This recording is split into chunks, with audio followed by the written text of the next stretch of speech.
A sports star for an arms dealer. U.S. basketball player Brittney Griner is back on U.S. soil after being released from a Russian penal colony.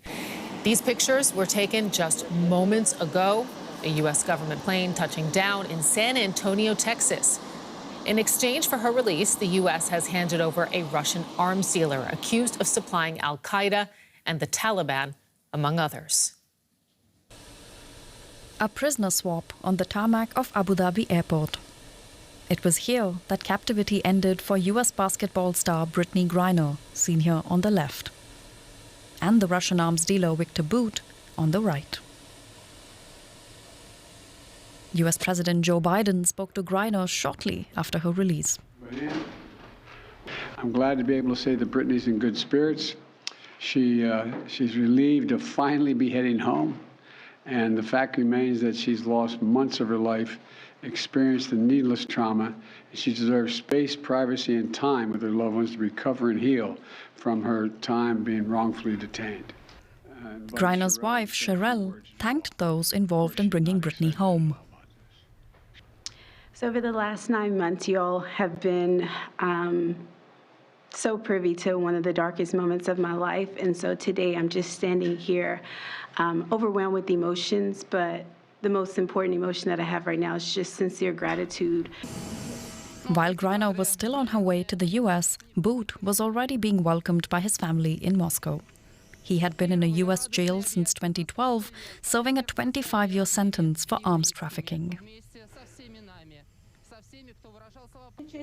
Griner was arrested at Moscow airport in February and sentenced to 9 years for the possession of cannabis by a Russian court. These images, published by the Russian government, show her being released from the penal colony she was held in and put on a plane to Abu Dhabi. Once inside, she was asked about her well-being. What's your mood? Happy. Happy? Well, are you ready for a flight? Yes. Yeah. And with that, her long ordeal is finally over. Let's get more on this. We are joined here in the studio by DW's Cress Harrington. And Cress, we just saw those pictures of Griner arriving in the United States, finally. First and foremost, tell us a little bit more about her and her career.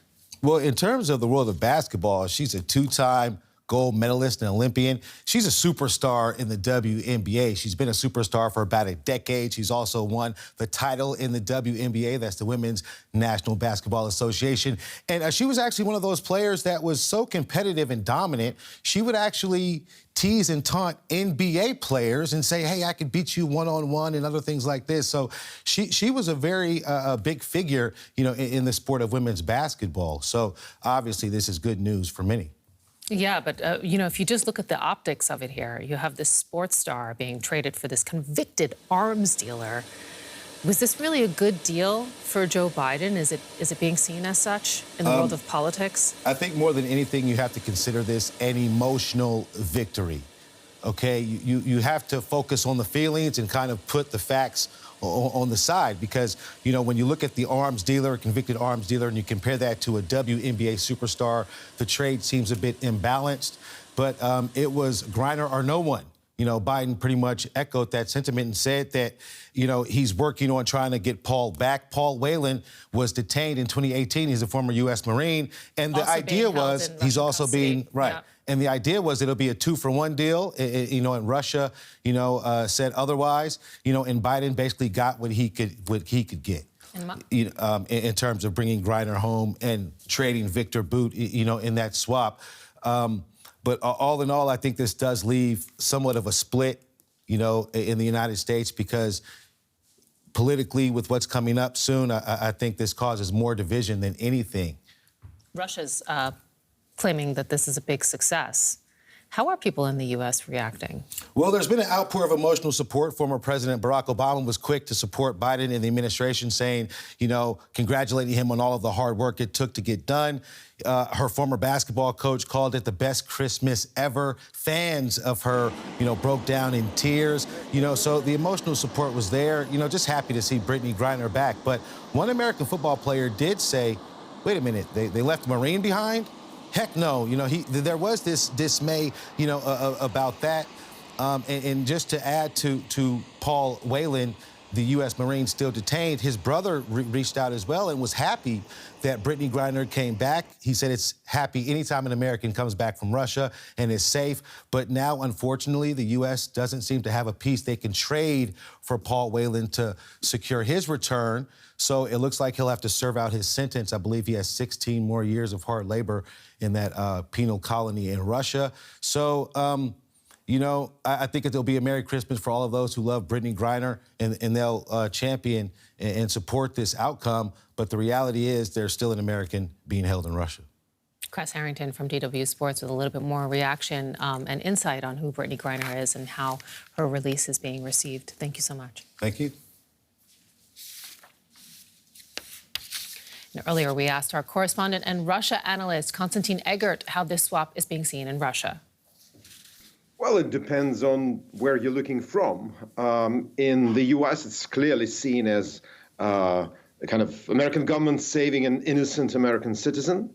In Russia, I think the return of Viktor Bout will be not very much noticed by the wider public unless Putin really wants to publicize it, and that's a possibility. But Putin and his entourage were definitely fighting for him for 14 years, and that is going to be noticed by people at the top.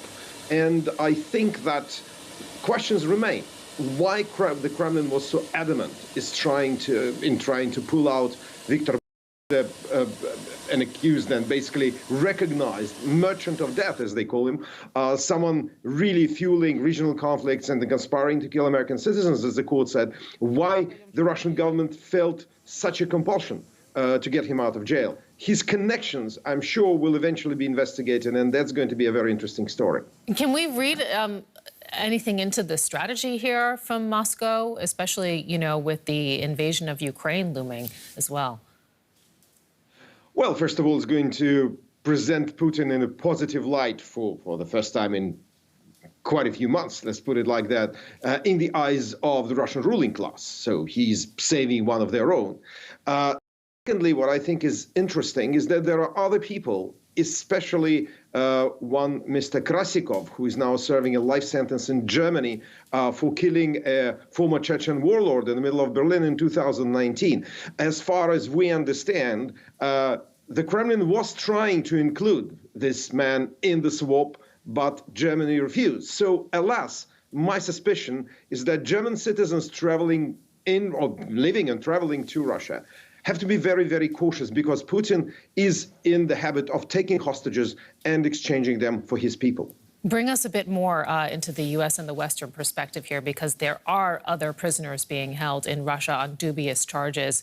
What are their chances of release based upon what we've learned with how these cases have been handled?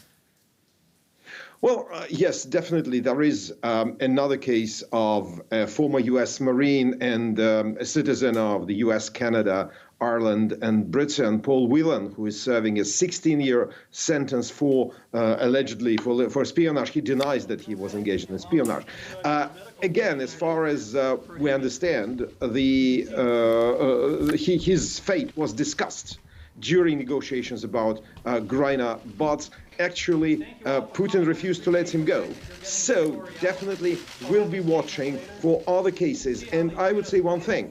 We've seen several Russian intelligence assets, or people accused of being Russian intelligence assets, arrested in different Western countries in the last few months. They may become kind of part of these new swaps, but definitely Paul Whelan is next on the list to be exchanged.